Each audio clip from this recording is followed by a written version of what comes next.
nó giờ là đây khơi dẫn là con nó là nè lo là cũng là trong là cũng con tàu á rồi nó hết chi hết sang gỡ gỡ tàu mới khơi dẫn là mà bốn tàu thôi kia lấy bốn tàu đi tiếp lấy bốn hòn nữa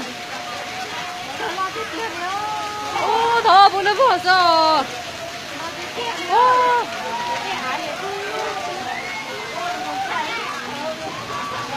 wow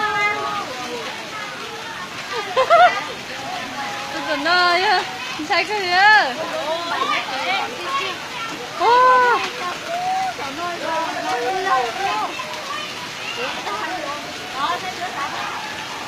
nó na xin mình na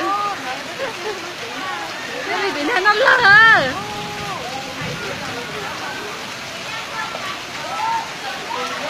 đâu bóng đâu đi chơi đi chẳng nó nè đâu mua thằng sẽ có chơi xưa